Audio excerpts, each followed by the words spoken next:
Aanhin mo ang yaman dito sa mundo na kahit isa hindi mo madadala, kahit isang pusti sa bahay hindi mo madadala, ang 5 sasakyan mo hindi mo madadala.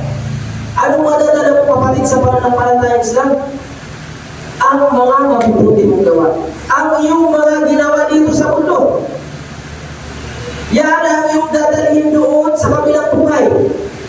At ikaw ay hatulan kung ano ang iyong ginagawa dito sa mundo. At sinabi pa ng Allah subhanahu wa ta'ala, Ya ayuhan nasu, u'budu rabbakum alladhi khalaqakum min nafsin wahidah wa khalaqa minha zawjaha. O kayong mga tao, katakutan ninyo ang inyong Panginoon na naglikha sa isang lalaki na si Adam alayhi salam. At mula sa isang lalaki ay nilikha ang kanyang asawa na si Hawa. At sinabi pa ng Allah subhanahu wa ta'ala, Ya ayuhan nasu, u'budu rabbakum alladhi khalaqakum walladhina min qablikum la'allakum tattaqun.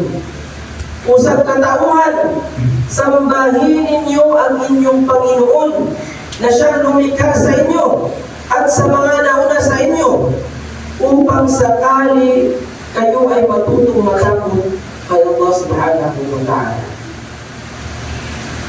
Kahit ang mga propeta, mga kapatid, at mga magulang sa pananampalatayang Islam ay inutusan ni Allah subhanahu wa ta'ala na sambahin siya.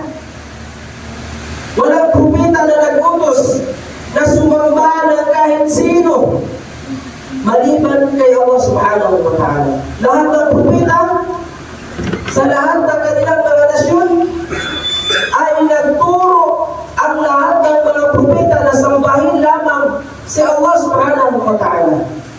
Walang propeta na nagsabi na sambahin mo kahit anong gusto mo. Ano ang utos ng mga propeta? Sambahin ang Allah subhanahu wa ta'ala na nag-iisa.